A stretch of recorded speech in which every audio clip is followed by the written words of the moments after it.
Alors on va essayer de faire une petite vidéo tous les jours sur Wimbledon, enfin tant que Chess et Dasha sont en course. Et donc hier c'était la première journée de Wimbledon. Alors Chess et Dasha ne jouent qu'aujourd'hui à midi. Et hier c'est d'abord Cathy Boulter, Cathy Boulter qui a fait plaisir, cette joueuse, parce que c'est pas une des toutes meilleures joueuses du monde, mais elle a quelque chose, elle est naturelle. Et là elle a battu Badosa, numéro 9 mondial ou 10, je sais même plus. Et je sais pas si Badosa avait mal au dos, mais en tout cas c'est une victoire il faut comprendre, c'est la joueuse qui joue sur son sol.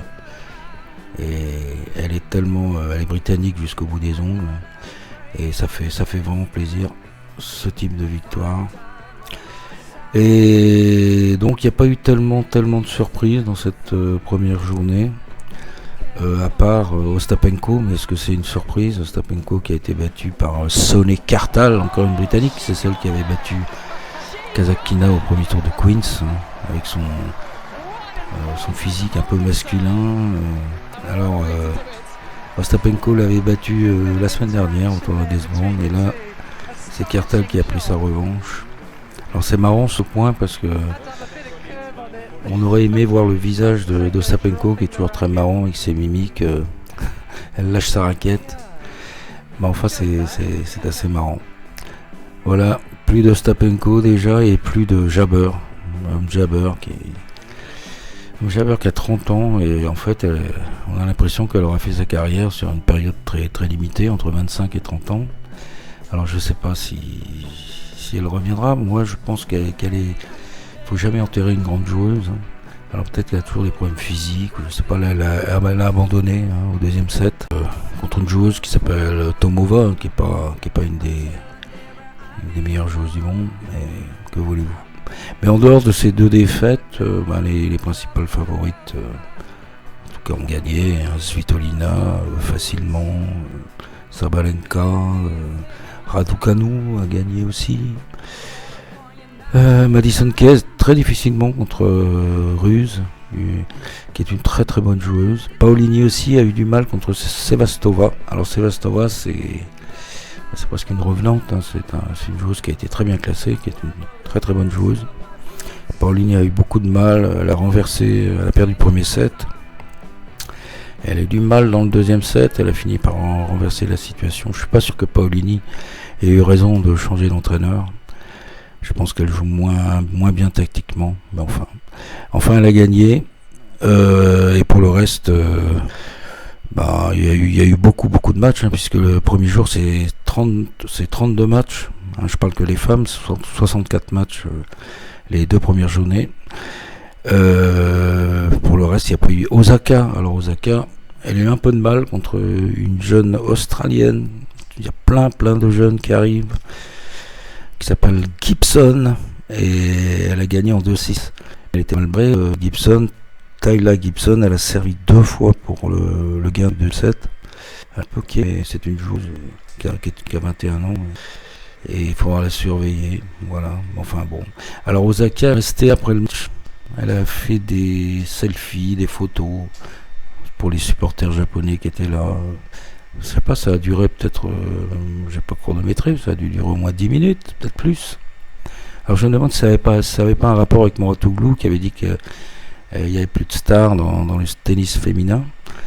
Et Osaka disait dans une interview récente qu'elle ne savait pas qu'il avait dit ça, et qu'elle allait en parler avec lui. C'était tout récent, elle n'était pas au courant. Alors que Mouratoglou avait dit ça pendant Roland-Garros. Alors je me demande si elle n'est pas restée pour lui montrer ce que c'était qu'une star. Parce que c'est vrai que pour moi il y a 2 stars dans le tennis féminin, c'est Osaka et Raducanu.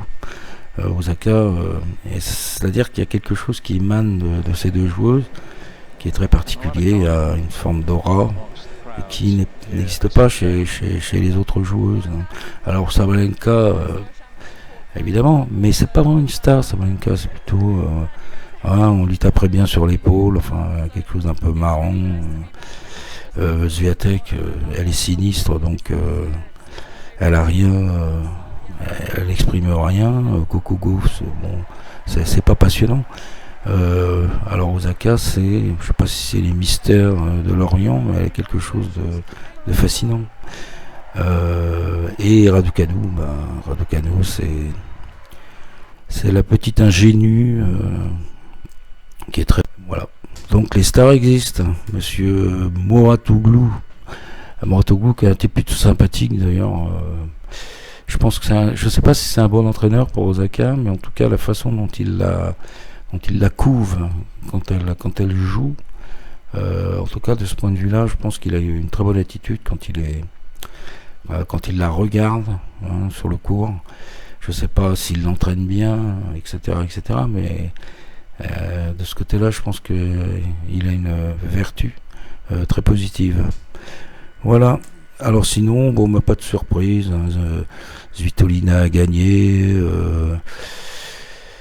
Toutes les autres joueuses, Adan Maya a gagné. Pavlyuchenkova a gagné. Noskova qu'il va falloir surveiller, a gagné. Elle a battu Bernarda Pera. Vekic a gagné.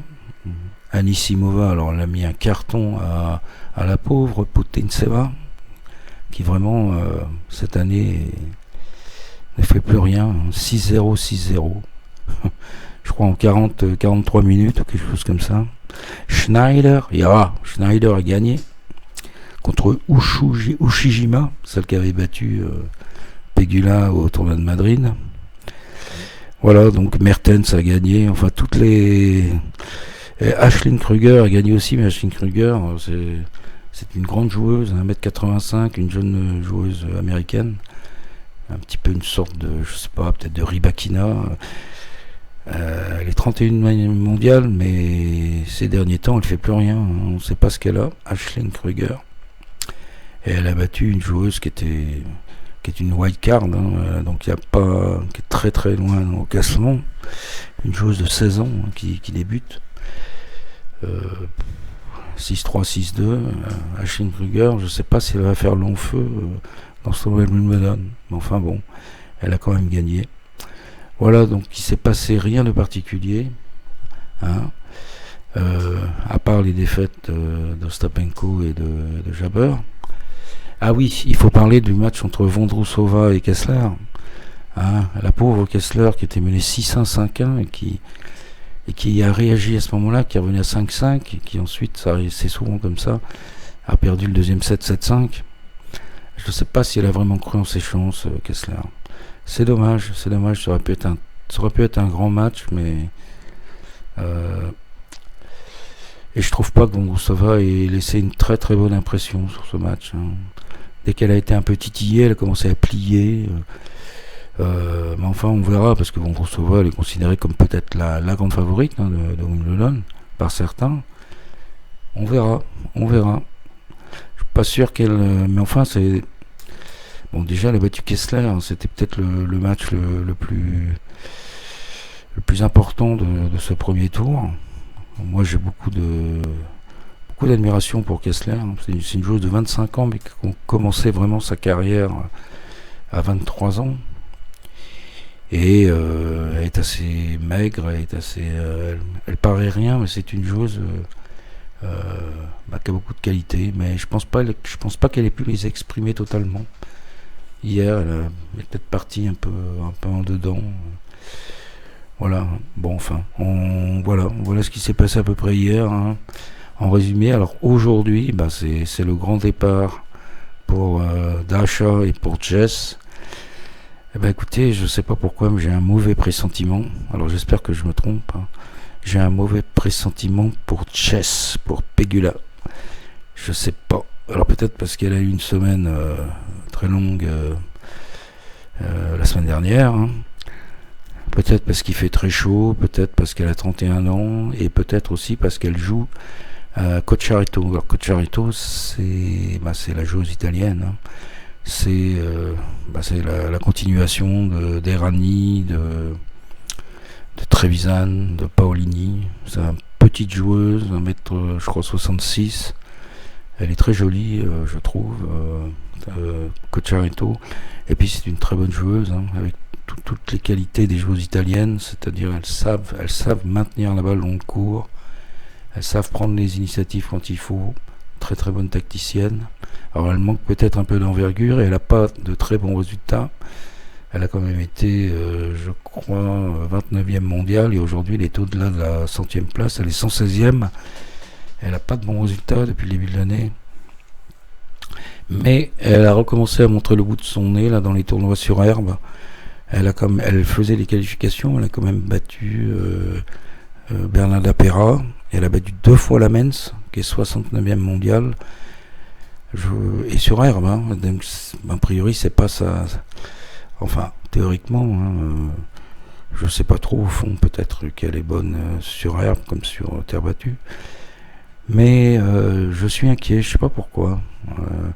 Quelque chose me dit que ça, c'est pas facile, hein, pas facile. Alors j'espère que ça se passera bien pour Pegula. Mais j'ai quelques appréhensions, je le dis. Alors par contre pour Dasha, j'ai l'impression que ça va être facile. Peut-être que je me trompe aussi. Elle joue contre une jeune joueuse qui s'appelle Arango, qui est pas très connue, démontré un petit peu dans un tournoi récent que je connais pas. Alors joueuse, je pense que Dasha, c'est le genre de joueuse qui lui conviennent bien, quoi. Tant qu'elles sont jeunes, profitons-en. C'est un peu comme ça que je vois le match. Mais normalement ça doit passer, hein, parce que franchement si elle bat pas Arango, alors là c'est la fin des Arango, quoi.